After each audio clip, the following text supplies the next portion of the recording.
is the Bearcast, presented by Bird Culture Ford. Bird Culture Ford has been in Waco since 1936. Ford is the #1 selling truck in Texas 43 years running. The Bearcast is also presented by WellMed Medical Management and USMD Health System Dallas. Here's Craig Smoak and Grayson Grundhoefer. And good afternoon on this Tuesday, June the 6th. Welcome into the Bearcast, Sikkim365.com, 365 Sports on YouTube. And we do appreciate you for joining us, whether it's live or whether you're catching us on the backside, pre-recorded, catching up on all the news after work or on a long trip or whatever the case may be. However you're doing it, we do appreciate it. Craig Smoak, joined as always by Grayson Grundhoefer. We got Jack and Graham and also Garrett behind the scenes. We got so many people now, I'm starting to go blank on some names. But yeah, Garrett, of course, Garrett Ross behind the scenes as well. And we've got some commitments and decommitments and some basketball news to talk about on this week's edition of the show. But man, first things first, Grayson, here we are. It's getting into the first week of June now. We're nearly a month to media days, which is kind of crazy. And I just kind of periodically update sort of the countdown and the things that are sort of along the way to the season. But, we're getting close now. Like, it's not really that far away when you look up at it. Still a little bit of breathing room, but get those summer vacations in because it's about to get real busy here pretty soon. Yeah, it's June, right? And that's what we're finding out immediately on the recruiting trail as official visits are starting to come up here in the next few days. They got one starting this weekend, so we're going to dive into that a little bit. But yeah, it's going to be just one of those crazy months. And we mentioned this last week, I think, when I got asked, what's the expectation? How many, commits could Baylor get? Well, last year they got 11. And based on the start to this year, even though I know they lost one, it seems like they could get quite a few more this month as well. So very intriguing, lots of news, lots of information for us to talk about. But that's a good thing because sometimes during the summer we, kind of run into walls or ruts, and we're not doing that today, that's for sure. Yeah, not today. We'll see how the news kind of trickles out over the next few weeks. Obviously, like I said, month away from media days, and then, of course, there will be other things along the way. But this is a particularly busy episode just because there have been some happenings with the 2024 recruiting class, a couple of commitments and a decommitment to get to. So that's where we will start off this edition. And let's start off with the brand new, freshly, released commit. The graphic just going up 57 minutes ago by my little clock here on Twitter. Mason Dawson, a flip for the Baylor Bears, an athlete out of Ridgepoint High School for the class of 2024, also a track guy, also a legacy, which Baylor's been very hit or miss on that front, but a Baylor legacy and a flip from Purdue. So getting one out of the Big Ten, there's a lot to unpack there between being a legacy, being a flip, being a track guy as well. But what can you tell us about Mason Dawson and why he's the brand new big addition to the 2024 class? Yeah, it's actually a little unfair because I literally just got off the phone with him maybe 25 minutes ago. So I got to get a little bit of insight into what happened here. But last week I posted on our premium side that there was a secret visitor that was committed elsewhere that was going to take his official visit this weekend. And I couldn't release the name, and so, Mason asked me not to. So I just kind of waited on it. But little did I know, it wasn't just that he was taking a visit and that communication with Baylor had ramped up. He had committed at that point. So he committed last week, actually, to the Baylor staff, called Coach Pallage because he's actually going to be playing safety at Baylor. He was listed as an athlete, wide receiver type, but as time progressed, he ended up getting recruited to Baylor to play safety. And, this was his dream. This was the offer that he wanted during his recruitment. He got it early in the process, but as time progressed, it kind of seemed like Baylor had moved maybe in a different direction, and that, Mason came on a visit and then committed to Purdue a week later. So it seemed like things were just kind of pulling the two apart. But as time progressed, Baylor started to recruit him more heavily. I think it seems like he got even more okay with playing defense for Baylor as well at safety. And I think that's kind of what led to this. But it is big. You're flipping a guy from a Big Ten school, Mason is a phenomenal athlete. His track times speak volumes. He's got a PR of 13.5 in the 110-meter hurdles. To put that in perspective, RG3 won the state championship in high school with the 13.55. So now RG3's PR was a 13.3, so obviously RG3 is faster, but to compare him to an athlete like that, you kind of get a sense for how fast that really is. And that's why Dawson is being, recruited so heavily for that safety position for Baylor. And he's got a pretty good offer list as well. I mean, he's a good prospect. He's a guy who's a borderline 4-star on our website. He comes in right kind of neck and neck with Jaden Porter as far as the top recruit in the class at the moment for us.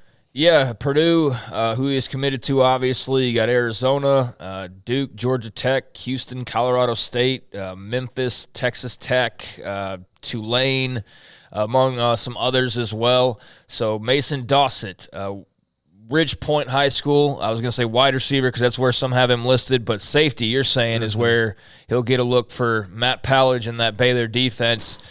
So good deal there. That coming down this morning, and as mentioned, a legacy as well. So you got the family connection, and that's always good to see because, as I said a few moments ago, that has been sort of hit or miss for them. I mean, DJ Lagway is probably the most recent big-time legacy, obviously big quarterback committed to Florida, and it's one of those things where you just never know. It just kind of depends on probably the situation, the family as well, and whatever. Like, legacies are not layups and shouldn't be considered as such, but it is fun when you do get a guy, especially when you feel like they're going to be a pretty good addition. Yeah, and Nate Bennett. Also, Nate Bennett, yeah. So you got 2 in this class right now. If you don't know, Mason's dad, Martin, played football for Baylor 1997 to 2000. He also ran track at Baylor as well. So that's the connection there. And they've been on campus a lot. Mason has been around the Baylor program a lot, loves the Baylor program. His quote to me was, "Baylor's always been a dream school of mine since my dad played there. It was just a matter of time before it happened."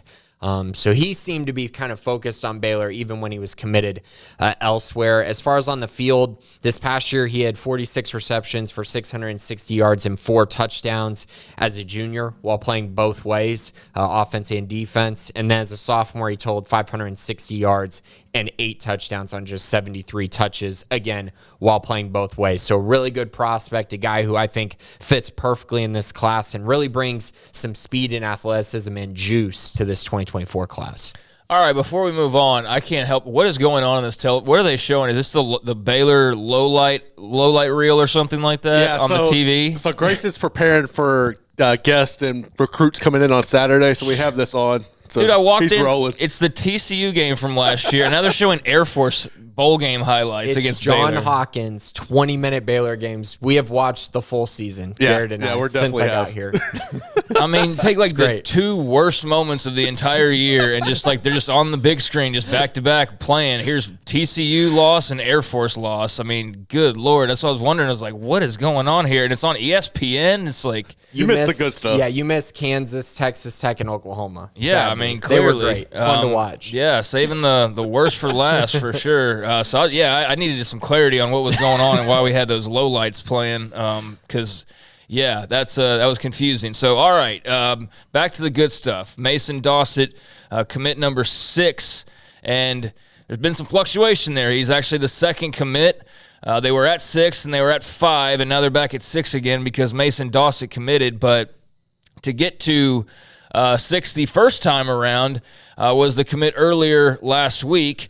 And that one, another close-to-home commit, not a legacy, but an extension from the coaching staff and current offensive coordinator Jeff Grimes, Grayden Grimes of China Spring High School, which is also just down the road from where we are right now.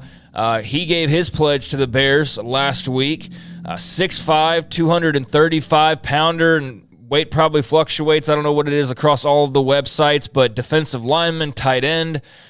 Seems like a guy who can be flexible in what he does at the next level. Obviously comes from a very successful high school program that's won 2 straight state championships, and also is very good in baseball. And they're just kind of the it school right now in this part of the Central Texas area.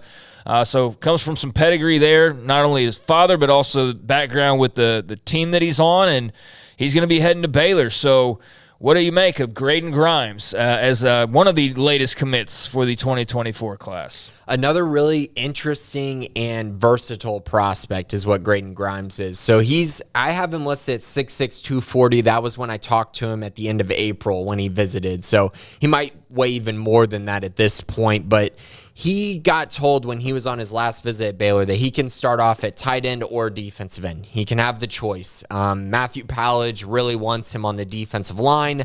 Obviously, I think he would like to, or potentially he would like to play for his dad at the tight end position as well. So there's kind of that part of it. But Baylor is very fine with him playing either one to start off his career at Baylor. I ultimately think that, there's a lot of opinions here. I think right now I would side with him being a defensive end when it's all said and done. He's just going to get too big. I think he's going to have a big year this year because he hasn't really focused on the defensive line part of his game until the last couple years. So if you watch his film this year, he looks really raw, but you see flashes of him kind of getting it, starting to get it. And I think we're going to see more of that this year. So ultimately, I think that's where he ends up. I know Travis on our website sees him as an offensive lineman.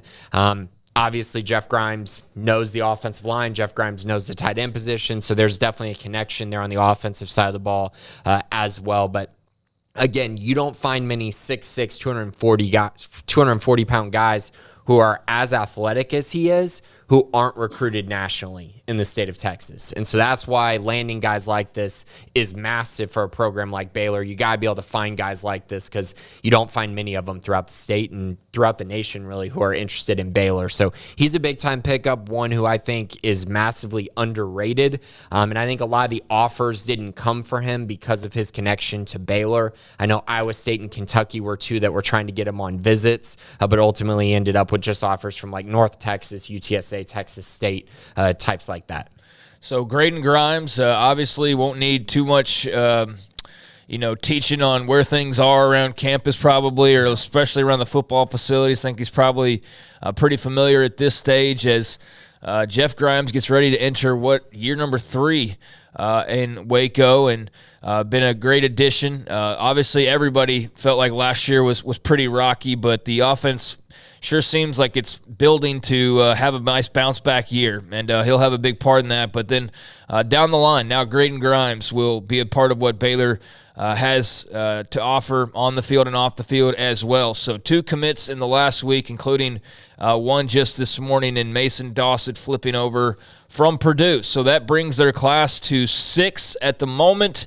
And it was, or could have been 7 if not for a decommit this week, but that's also happened. But first, just the list of the 6 commits. You got Jaden Porter, who kicked things off, the wide receiver athlete out of Lorena. So you got a couple local guys between Grayden Grimes from China Spring and now Jaden Porter from Lorena. But Grayden Grimes, obviously, as well. Mason Dawson that we mentioned. Brock Jackson, linebacker from Lubberton, edge rusher, I guess I should say.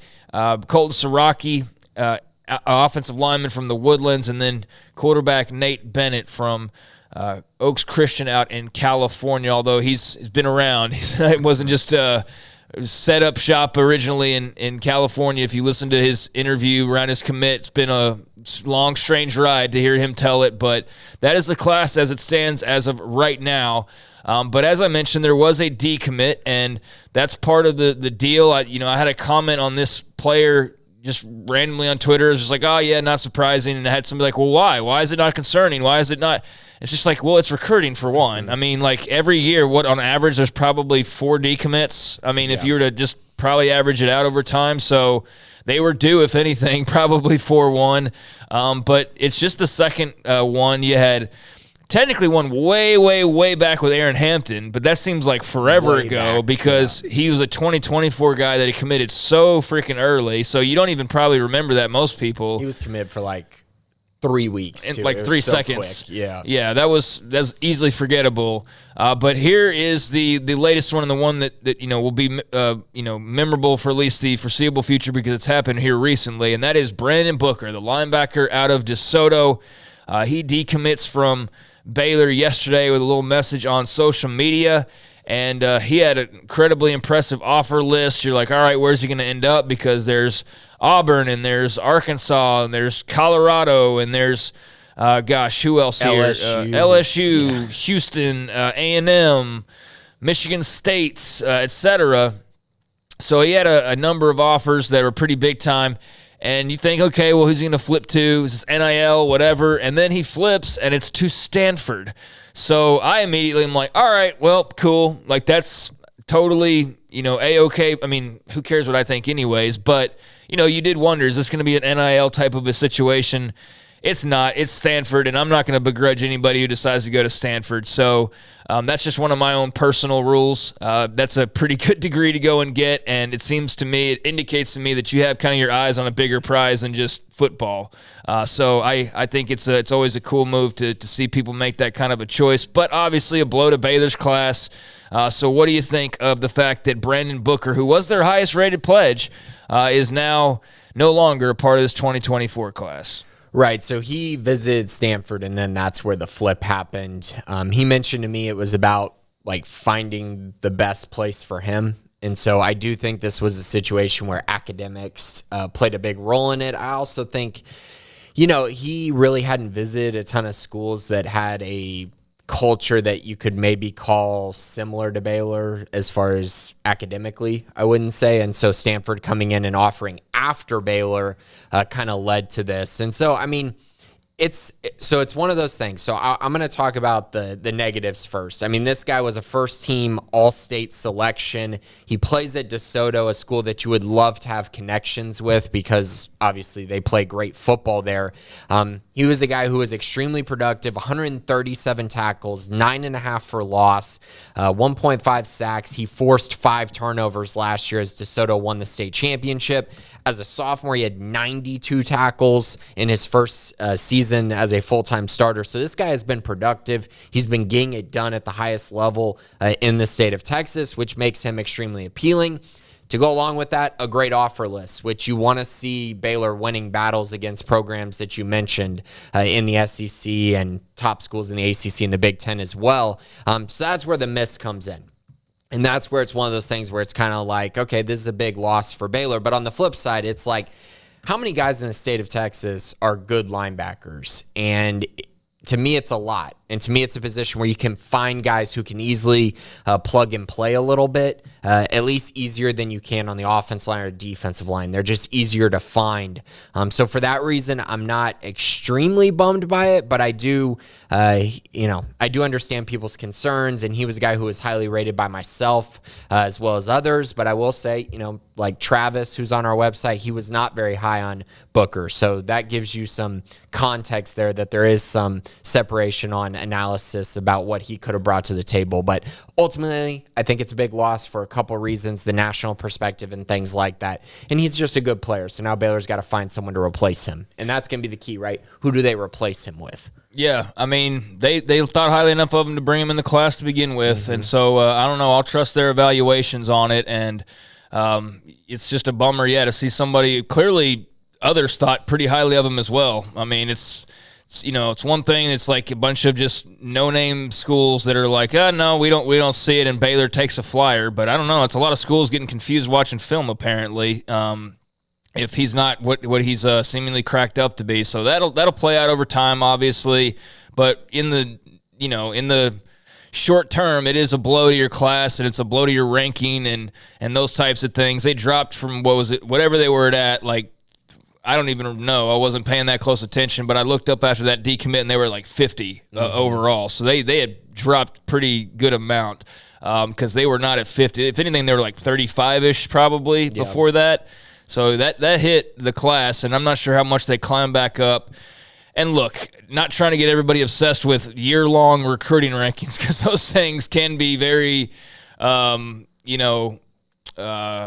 very off sometimes, and just it's not something to stress yourself out over all the entire year-round process because you will go mad. But we'll see where it ends up, and hopefully they gain a little bit of ground now with Mason Dawson being added today. And that's obviously something that's a bigger deal over time and closer to signing day. But, yeah, that's significant for the reasons that you mentioned, and we'll see what they do now as far as going and pursuing another linebacker. Yep, and currently they are 50th in the composite rankings, but that's with having Grayden Grimes as unranked completely, doesn't even have a 247 ranking, and then Nate Bennett, who I don't think has gotten he committed to a Power 5 bump quite yet, which he will get in the near future. So things are coming together a little bit, slowly but surely. But as we mentioned, June was the month to circle, just like last year. So anyone freaking out about the class right now, you're kind of in the wrong place, in my opinion. Wait till the end of June, see where things are at after these official visits, which we know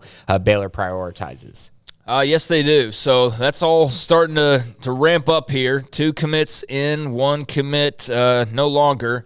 And that's where the class stands now at 6 as a result of all those moves. And that leads us to what now? What's coming up as far as you mentioned camps and evaluations and all of these different things in the busy month of June. So now here we are. It's June 6th. We've talked now of the flurry the last few days. What are you thinking? What are you looking at over these next 3 weeks or so? Well, the first official visit weekend is this weekend, so it's coming up really quickly. You're going to have Nate Bennett on campus, the quarterback commit, and Mason Dawson, as I mentioned earlier. They will both be on campus this weekend, so you got 2 commits on this trip to go along with a lot of talent. There's a lot of talented guys who are visiting this upcoming weekend.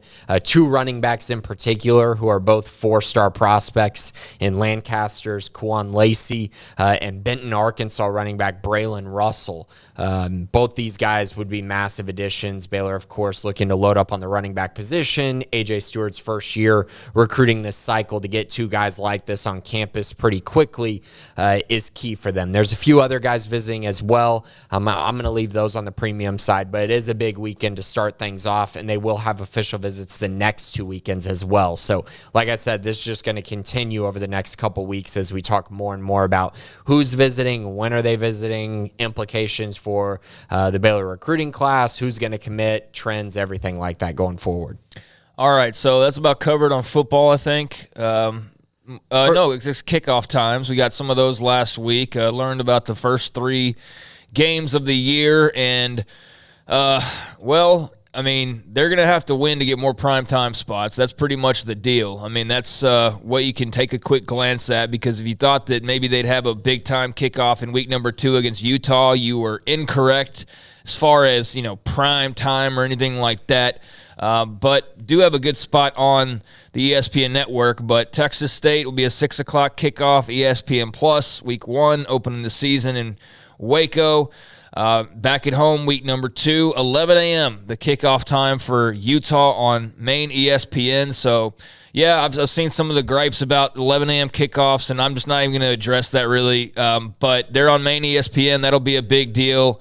And that'll be, whether you understand it or not because it's too early or too whatever, that's a big game. Not only in the opponent, but the fact that you're on main ESPN at 11 a.m. in week 2. I mean, that's a game they're featuring. So that's a bigger deal than probably given credit for, because I think people wanted it to be at 6 or whatever it is that was wanted. But that's still good primetime real estate is what I'm trying to say. So hopefully there's a good show out for that one. And obviously it's just a huge game without even mentioning kickoff times.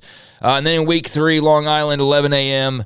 at McLean Stadium, and that'll be an ESPN Plus broadcast as well. So there's your non-conference. There's the announcements, and now we know how to prepare and what to expect, at least for the first 3 weeks. And then after that, it'll be Texas and a trip to UCF, and the party will be in full effect at that point. But good to get some kickoff times official. Yeah, I mean, the schools that they were competing against, like Texas at Alabama, is the game that's on primetime ESPN. Like, you weren't going to get that spot over Texas and Alabama, just being realistic. And so I think it's actually a pretty good spot. We've seen great showings for big noon kickoff, for Fox. So I think for ESPN at 11 a.m., that's pretty good. You're going to get a lot of eyeballs on that game, I think. And, ultimately, Baylor, like you said, needs to go out and win games, because if they win games, they'll get flexed more later in the year to having potentially more night games or big noon type games. So I still think it's a pretty good spot. And they got a night game to start the year against Texas State, which is always nice. And 11 a.m. is better than 2:30 in my eyes. So they avoided that at least for the first few games. Yeah, you know how it is, man. It's like Oklahoma played like 50 11 a.m. games in a row or something crazy like that. They've been able to handle it okay. Although it's like actually part of the reason why they started looking out of the Big 12. It was a major reason why they kept getting stuck with 11. But why were they at 11 a.m.? Why did they keep getting picked? Because people wanted to watch them at 11 a.m. That's the whole point. Time. It's the whole point, which seems to get lost sometimes because it's just not what you would prefer. Right. But that's why Oklahoma's always 11 a.m. is because, hey, we want a big audience and a big game at 11 a.m. It's like the SEC was always 2:30. Yeah, instead of being at night. It's a compliment. It's not a bad thing, but I shouldn't have to explain that. And that's something like I said, where you want to get the more attractive evening time games and be in the mix, be competing for titles late in the year, and all of a sudden, man, all those kickoff times will be right up everybody's alley. So we got that. Bunch more games to learn about though as the weeks go by. So I think that covers pretty much everything football-wise. On the basketball side of things, it's been busy. Roster fluctuation has been ongoing as well. And we did learn Adam Flagler officially sticking in the NBA draft. Did we know that when we recorded last week, or was that after? Because I've been lost on my days here. Yeah. I don't remember what day he did it. I don't remember if we talked about it, I don't think we did. Okay, so Adam Flagler's officially in the draft. I mean, that wasn't unexpected. You kind of thought it was going that way, especially the time he had been in college and just what he contributed and all those things. So he's official. That is, something to obviously now cross off the checklist as far as things you are waiting on learning about. Meanwhile, Jalen Bridges is still to be determined, as he is debating between returning to Baylor and playing Australian professional basketball. He'd go ahead and start making some money and begin his pro career. But he will not be going to the NBA, that we do know. He withdrew from the NBA draft, but could still go pro and play in the Aussie League. So that's the one key remaining question as far as returning roster members. But Flagler, again, you can cross him off. And Flagler, well, they've already found their, somewhat replacement for him as they added Toledo transfer Ray J. Dennis to the mix, one of the more highly coveted transfers out there. Addresses the guard position, point guard, and floor general type veteran guy who's played a lot of basketball games, reigning conference player of the year for Toledo as well. So a lot to digest there. Flagler out officially. Bridges, we'll see. And Ray J. Dennis, welcome to the family. Your thoughts on Baylor basketball's roster maneuvers? So obviously the first part to start with is Adam Flagler. What a career. I mean, just a true gamer, a guy who, came into a role on the national championship team and, wasn't a starter, but when you saw him play, you're like, man, this guy, very special player, very key part of their national championship team. And then as time progressed, he became the alpha on this team, and that was great to see. Just so many great moments watching him play. So really happy for him. I hope he gets drafted. I hope he gets an opportunity to go to a really good established franchise. That would be really nice to see. Hopefully he gets a shot. As far as Jalen Bridges goes, he withdrew from the NBA draft, debating going and playing professionally in Australia or coming back to Baylor. That's kind of where he's at right now in the decision-making process. I'm still leaning 60-40 for him to come back to Baylor, but I will admit that there is some smoke that he might, look to go seek that pro opportunity. So we'll see kind of what comes of that. That's why Baylor is addressing that in the transfer portal, which we'll get to here in a second. Ray J. Dennis, adding him the top transfer portal prospect in my eyes, not just guard, the top prospect at the time that Baylor landed him, and a guy who I think probably was like top 3 prospect overall in the transfer portal class this cycle. He's about 6'2", 185 pounds, but he has a 6'7" wingspan, was the MAC player of the year like you mentioned, averaged 19.5 points, nearly 6 assists a game, and 4 rebounds. Really good player, showed a lot of flashes of scoring. The thing that I really see from him that Baylor really hasn't had over the last couple years is his ability to get into the lane is very different than the other guys that Baylor's had. I would say, James Akinjo was fairly good at it, but I think Dennis is going to be another level because of his size. So getting in the lane is going to be key for him, and his ability to distribute the basketball is something they did not have this past season. And so he shot 36.6% from three, didn't shoot a ton, but I do think at Baylor, where he's not asked to create the entire offense and where he's kind of getting a lot more, there's not a lot of help for him. I think when you play Baylor, when you got better athletes around you, I think his shots and the quality of his shots will be a lot easier. So I expect that percentage to go up a little bit as well. So perfect addition, great elite offensive player who's going to fit in perfectly for what Baylor's trying to do next year. And then a guy who needs to get better on the defensive side. But I do think with him coming to Baylor, he'll get a nice opportunity to kind of prove who he is and what he can do at this next level, while also just getting better and handling his business as he tries to prepare for the NBA draft in his final year.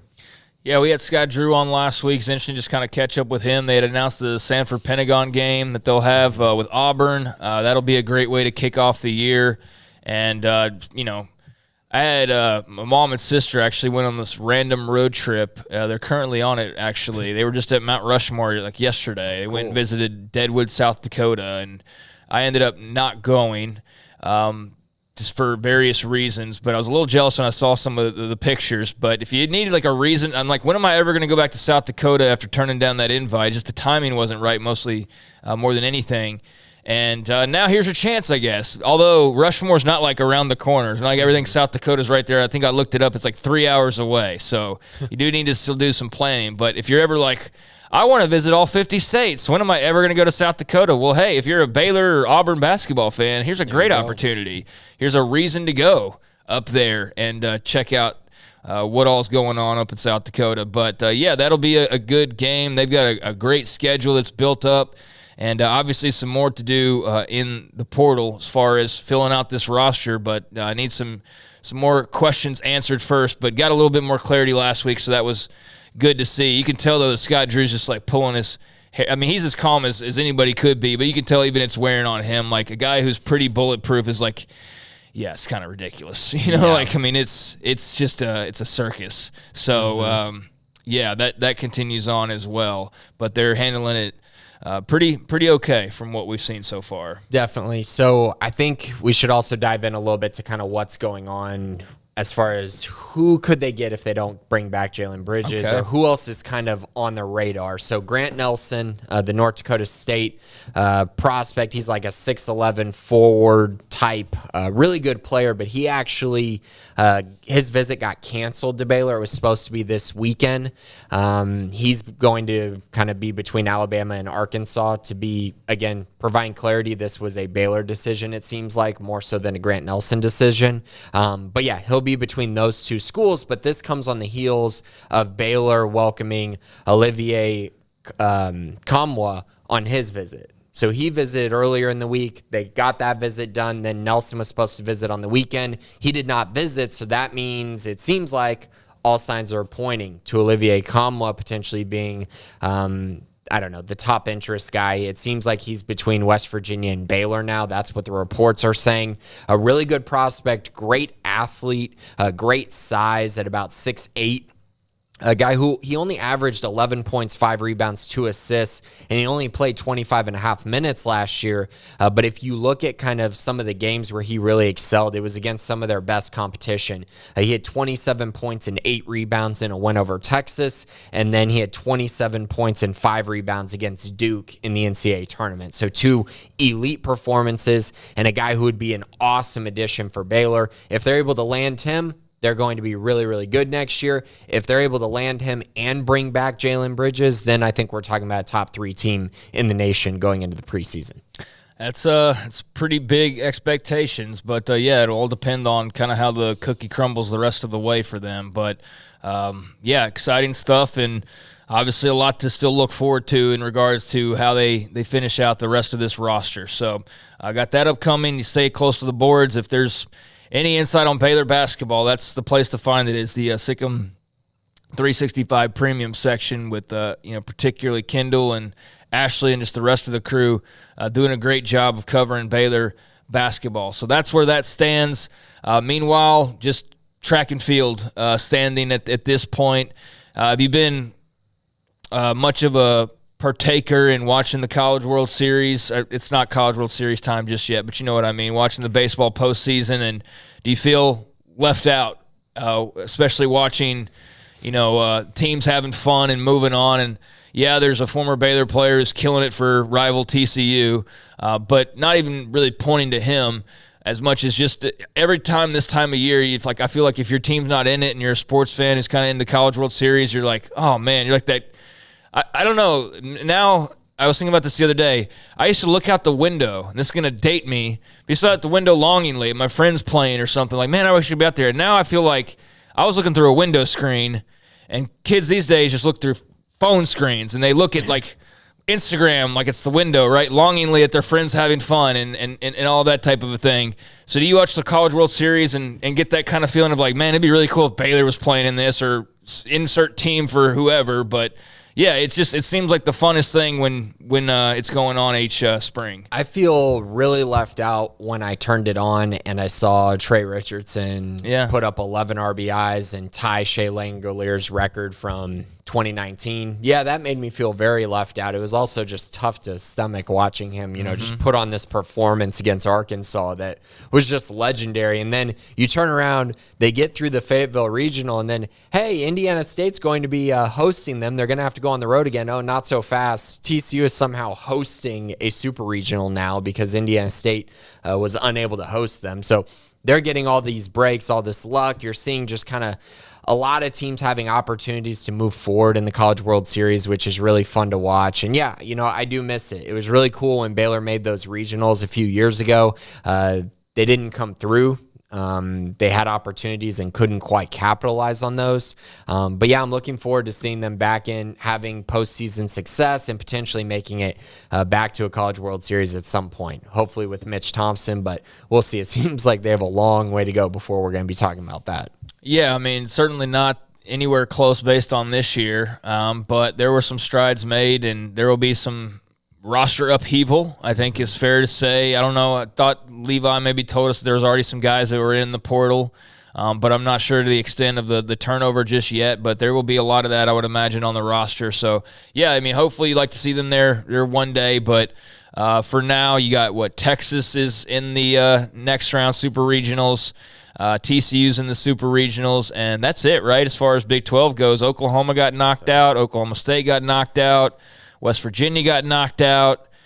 Who am I missing? Texas Tech got knocked out, and that might have been it. I think, was it 6 teams? I think so, yeah, so you got TCU and Texas still standing as far as the Super Regional rounds go, and I know most, they're like, whatever, I don't care. But, yeah. It was a pretty weak Big 12 this year. I don't think those two teams are really going to threaten to win it, personally, but we'll see. Yeah, I mean, we'll see. Keep playing and keep winning. And baseball's a weird deal, man. You start to hit that stride, and you can. It's not like exactly like football, like you're rolling Georgia's roster out versus TCU's. It's not exactly that. You get years where you see like Fresno State in the championship. Yeah, that's a lot different than TCU in the championship. So yeah, there are some weird things that happen in college baseball, but I still it's probably gonna be an SEC school.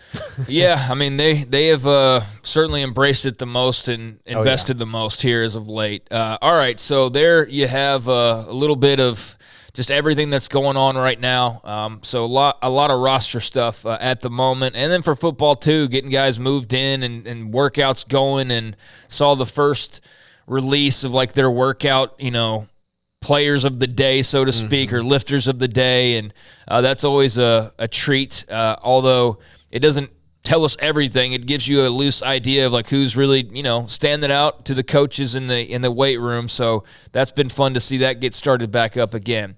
Anything before we get into questions here? I don't think so. I think that's pretty much the main part of it. If you want more recruiting news and things like that, be sure to check out the premium side because we have the official visitor list. I have that up for the next 3 weekends. So a lot of prospects. I think there's like 25 names on there as far as visitors go. And then, of course, men's basketball. I mean, there's no one better than Ashley Hodge at covering the men's basketball program. You might not see it publicly posted. You might not see him being the first to post it on, social media and things like that. But if you're on the premium side, you're getting information before anyone else has it. Agreed. So check that out if you haven't already for Baylor fans.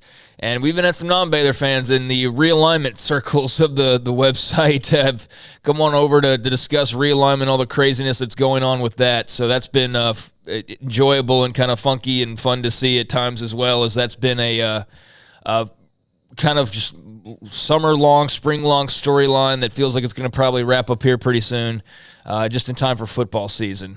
And we can shift our focus where it needs to be. But, yeah, a lot going on, and if you want to talk basketball, that's a good place to go and do it. All right, diving into the questions here. From Alpha Needle, where does Adam Flagler rank of all-time best Baylor players in the Scott Drew era? We had Kendall on last week. I think he said number 5. I mean, I'll trust him on those rankings. Certainly he or Ashley or plenty of others, more than my ranking matters when it comes to where, the basketball rankings lie, and especially Adam Flagler's place in them. So I'll default. I mean, I definitely would have said, top 5, top 10-ish.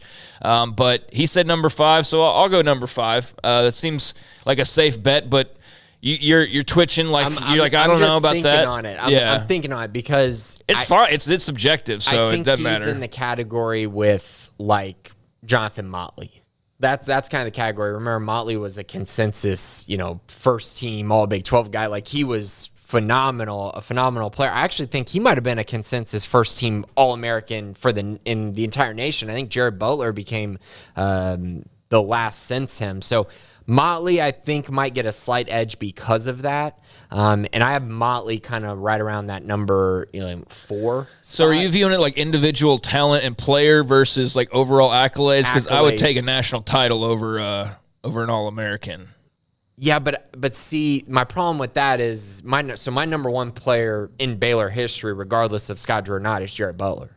Jared Butler has the most accomplishments. It's not even close. You look at the resume, it's really not close. Davion, you could argue, had the best single season. When you watch him play, I wouldn't think of him as being the best Baylor player ever, though. Yeah. He's not, because Butler did it longer. He won the Final Four MVP and earned it. Was just unstoppable in those 2 games. But those 2 guys, I think, are separators, right? Davion and Jared. I think those 2 are the 2 best during the Scott Drew era. Then I would put Lacedarius Dunn ahead of Adam Flagler personally, and then Motley. And then I think that's probably right where I would have Adam Flagler as that next guy. So, yeah, I mean, that would put him at 5. I'm trying to think if there's anyone I'm missing that would challenge that, but I think that's about right. Yeah, I mean, if we're talking Scott Drew era alone, yeah. I think those are the 5. Say him again. Jonathan Motley, Adam Flagler, Jared Butler, Davion Mitchell, Lacedarius Dunn, Jonathan Motley, Adam Flagler. Anybody pop out to y'all in y'all's mind? I mean, I don't know, Perry Jackson or Perry I'm not Jones. Sure. Perry Jones. Pierre Jackson? Yeah, Pierre Jackson. Yeah, Pierre. But he was one of those, empty, just they didn't win a lot. So it felt somewhat like empty calories type that's guy. fair. But he was so fun to watch. You had Corey Jefferson, who was great, Isaiah Austin.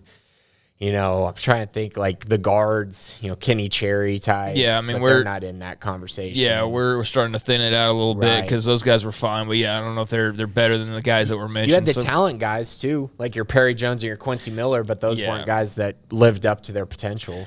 No, not for a lot of the hype that. And I was there at the very tail end of those guys, maybe a year crossover. But I remember hearing about just some of the hype surrounding Perry Jones in particular, and how everybody kind of felt he's a good player, but there was just a lot of hype for him and all that. So yeah, okay. So there's a couple that we're missing. So Tarian Prince is somewhere in the mix, and then the other one that's interesting, but he didn't get to prove it by himself, is Maceo Teague. Who do you put at, is it Maceo or is it Flagler? I think it's got to be Flagler because of what he did solo. But man, those were a couple other names that came to mind. Even Mark Vital, just for what he did for the program and the grit he brought to the championship team. But individually, he's a little behind those guys. But it's a battle for that 5 spot. Now that I think about it, I think Torian, Adam Flagler, and Maceo Teague all could lay claim to that number 5 spot.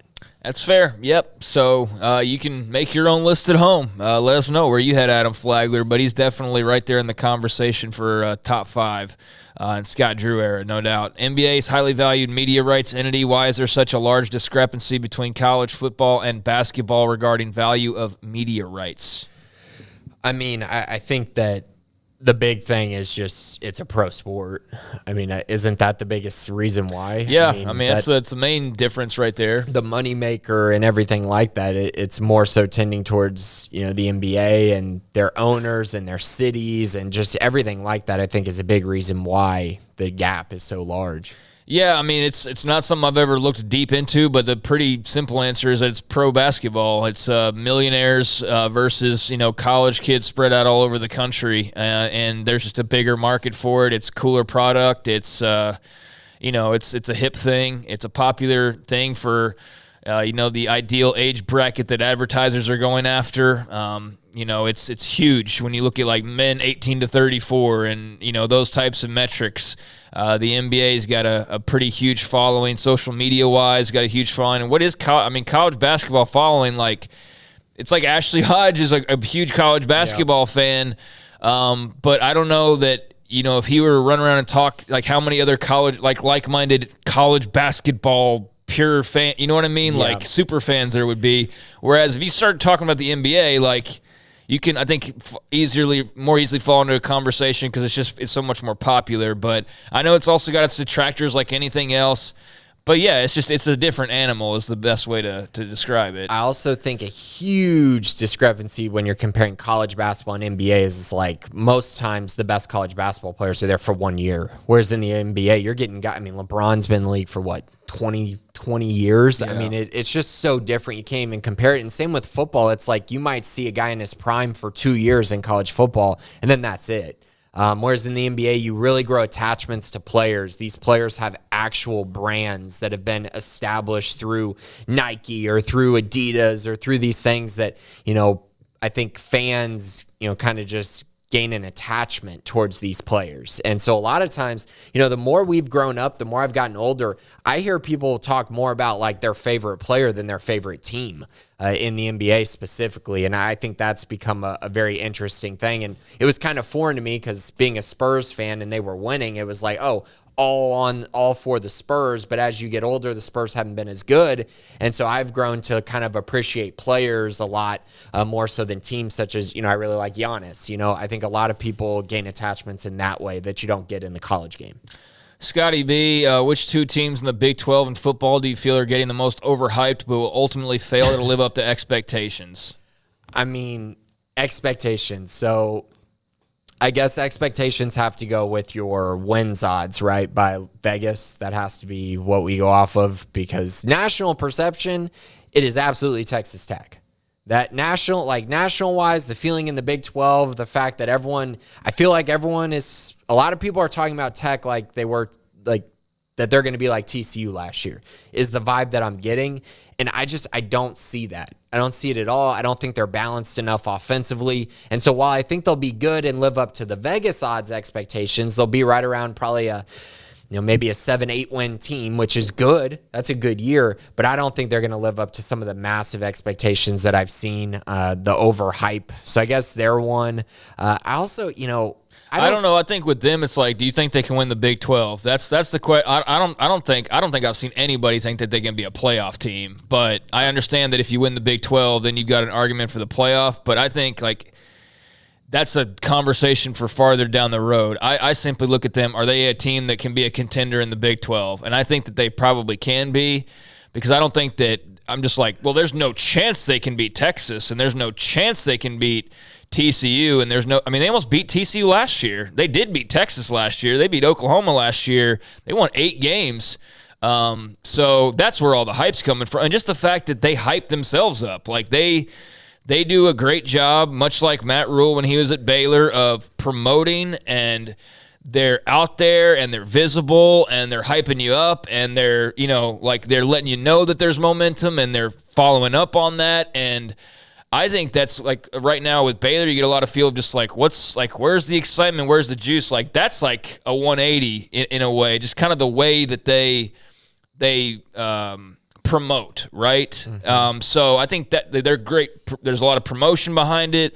There's a lot of money flowing behind the product now. Like they've made it known they are all in. Like this Joey Maguire thing, like they are sparing no expense. They're going all in, and they're doing so at a time when there's a vacuum that's occurring at the top of the league here in the next year. And, TCU's the same. I think everybody's trying to do the same. So that's where I think all of it comes from. But I haven't seen anybody going like, yeah, they're going to be 12-0 and they're going to go to the playoff. And if they have said that, then I haven't seen it because I just consider them a Big 12 contender. Yeah, so Brett McMurphy has them playing in the Sugar Bowl against Alabama. That's his latest prediction, which means they win the Big 12. Yeah. And he didn't have a team like K-State last year. So, right. So can they be like K-State last year? The current betting odds right now have Texas at plus 115, Oklahoma at plus 340, K-State at plus 470. So those three are the favorites to win the conference. And then the next team up is Tech at plus 1,200, then Baylor at plus 1,700, and then TCU at plus 2,000. Fourth.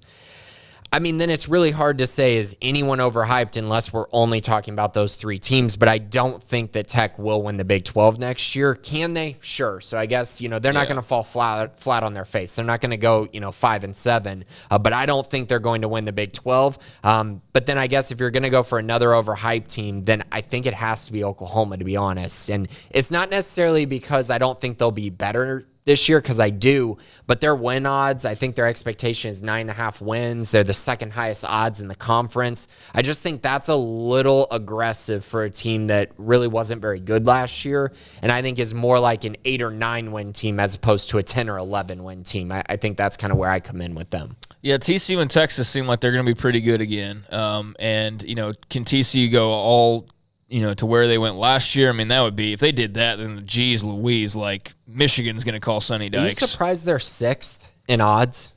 Like based on just that seems right low there? Actually. Doesn't it? Yeah, plus 2,000. They're behind Baylor and Tech. Yeah, I don't quite get that. I know they're replacing a lot, but it's the portal era, and I think with what they do offensively, like I was going on a thing yesterday, I was like, man, this is basically what Art Briles had constructed. It's just that Sonny Dykes is the head coach. Mm-hmm. Like this is like Kendall's the OC, yeah. Causes the strength and conditioning guy.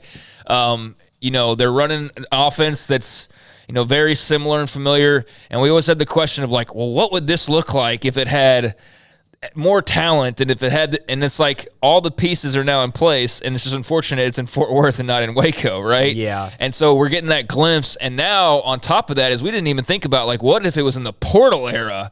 So if you lose Corey Coleman, you just go get JoJo Earl out of the portal, right. And that's basically what they can do now. And they have a playoff berth behind them, plus a win. So yeah, it's set up to where, like I was saying yesterday, like they could do some serious damage if they find the right groove. So yeah, I was a little bit surprised to see them kind of in the middle of the pack, because I feel like Max Duggan was great, and they won a lot of close games. A lot. Yeah, and that's the one thing that makes me like pause on them being better, or like really good, is just that like they won a lot of close games. Like they could have easily have lost 4 or 5 games last year. So that's part of the deal there. But yeah, I think that they're the kind of program now where with what they do offensively, and you have the portal and all of that, and Dykes is a great mind, like they can just kind of plug and play some guys, I think, compared to other programs, and be successul doing that. Yeah, I guess my concerns are similar to yours. You mentioned the close games. I also mentioned Sonny Dykes' track record. Like I don't want to diminish what they did last year, but outside of last year, it feels like an anomaly. Like he really hasn't been that impressive as a head coach. I will say, and I agree with you, but what if it's like, but now he's where he's supposed to be? That's very possible. Because like, Cal's another thing, you know what I mean? And at SMU, he showed signs, obviously, and they were good, of being strong there. And then the other question is Garrett Riley effect. How big really was that? So, quarterback position will be another thing, but you're exactly right. 6th best odds in the conference. That's quite the push down, but I will say after them, it all falls off a cliff. There's not really anybody else to overhype. I'd say Oklahoma, like behind Texas, or right there with Texas Tech. Tech maybe slightly. Oklahoma would be your other choice. And that's, eye of the beholder again. Like I saw them at 9.5 or whatever. I'm like, dang. But they have a really easy schedule. Look at their schedule. That's the thing, and that's probably as much of a reason why they're listed with so many high wins. And you know what? Maybe Brent Venables gets it going in year number 2. We have no idea, really. Completely unknown. We have absolutely no idea what that's gonna end up looking like. So. Appreciate that question. Big Cheese 83, I may be overreacting. Please tell me if I am, but it seems like a noticeably large amount of the pretty highly ranked football recruits Baylor's in on are all from Arizona, California, Utah, or some other state. While I do understand our staff has connections that can help them pull talent out of certain regions, does it feel to you like we aren't doing as well with in-state recruiting as we can? I think that's, maybe one way of putting it. I mean, if you look in their class last year, they had a lot of guys from the state of Texas. I'd have to go through and count, but the vast majority of their class was from Texas, and that's how it's always going to be. But I do think that there is something to be said for a lot of these kids outside of the state of Texas who are really intrigued by the Baylor program, maybe even more so than some of the kids in the state of Texas. And so, you're going to lose a lot of battles for guys who want to go to A&M or Texas or to the bigger schools in the SEC, or like in Ohio State will pull some, Oklahoma, of course. But once you get to that next level, I feel like they've done really good in the state of Texas. And then they're supplementing that by going out and trying to find really good prospects outside of the state who maybe aren't getting the kind of recognition and interest that they should from some of the high-level schools in their area, such as Sean Tompkins. He's from Georgia but didn't get a Georgia offer. He's kind of the perfect example of that, just going into a state, getting a guy who fits what you're trying to do, who does have SEC offers, but he doesn't have the in-state offer, and then you're able to land him. Things like that are going to be key for this Baylor program going forward, but I can tell you their attention is still being placed on the Texas recruits, and you're seeing that. You saw it in last year's class. All right. Thanks, Big Cheese. JBear19. Besides NIL winning, what seems to be preventing football recruiting momentum? Specifically, several recruits have mentioned the vibe on campus. What do you guys make of that? I mean, I think NIL is a part of it. Winning is the biggest part. Like, you got to win football games if you want to continue to compete in recruiting with all the programs in the state, because when you don't, and then TCU goes to a college football playoff, it becomes difficult to offset that at times. But again, TCU is going to have to show up next year and do it again, or else their recruiting is going to go right back to even with Baylor's, which is what it really has been over the last decade. It's been fairly similar. I know TCU is a little ahead of them, but I think in general, those two things are the secret recipe, but I think winning is Baylor's bigger priority because they're never going to win all these battles for NIL. That's just not going to be what they're built around. No. As far here, let me just mention the vibe on campus thing. I think a lot of that is more so just vibes compared to other campuses who maybe have really good NIL, or who are kind of a program that is, on the rise. So, for instance, Casey Poe mentioned this to me, and Casey Poe kept Texas Tech in his top, group of schools, which is fine. But ultimately, Casey Poe is probably going to go to Georgia or Clemson or Alabama, and it won't matter that Baylor didn't technically make his final 5 schools because Baylor was in his top 6.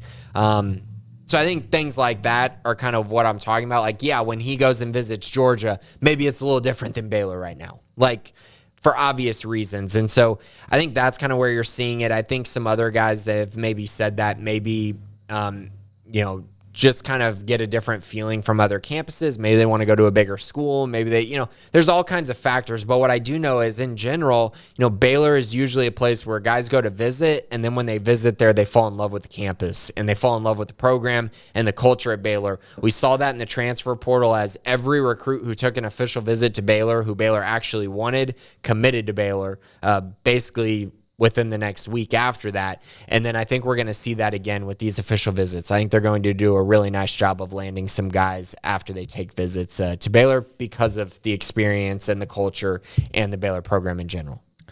All right, Jay Bear, hopefully that answers your question. And, yeah, winning cures a lot of things. Bears 224, we'll close it out. I've heard opinions on both sides if Dave Aranda should be in the hot seat after this next season if he doesn't perform up to expectations. What do y'all think about that, and what performance do you think warrants a hot seat if you do think there is a possibility he could be after this upcoming season? So I don't know what expectations we're talking about. I mean, I guess the only ones that really matter are Mac Rhodes and Linda Livingstone's and those expectations, which those I don't know. Outside of just they clearly have high expectations and they want to win, and they're not just going to be content with going 7-5 every year, but they're also smart enough to realize like there's reasons why things happen and that there are challenges that maybe he's dealing with it. Not everybody's dealing with it Alabama or at Georgia or whatever. I think last year was incredibly frustrating for everybody, but I'm not even entertaining the thought of him being on a hot seat right now. That's where I'm at. I think that, at some point, it matters what it is. What are we talking about? Are they going 3-9, or are they going 7-6, or are they what is the mark that you feel is like the expectation that if he doesn't meet it that he should be on the hot seat? If they don't make a bowl game, he needs to be on the hot seat. This schedule is they have 8 home games. You can't go 5-7 with 8 home games, in my opinion. That's just my perspective on it. I think there would be cause to be on the hot seat. I don't think he'd get fired at all. I don't see that happening. I mean, he's won a Big 12 championship. He still has shown a lot. Last year, things kind of unraveled, but again, they lost a lot of close games. You expect that to kind of switch this year. But in my opinion, they need to make a bowl game. That's the only thing that I would say warrants him potentially being on the hot seat. 5-7, not the expectation. You got to go at least 6-6. The hope would be better, but to me, you can't do that unless he doesn't make a bowl. Well, that's why I ask what the expectation is, because some people could be like, well, we should win 8 games every year, and if we don't do that, then and there's just people looking for reasons to have him on the hot seat because they prefer somebody else too. There's definitely some of that element.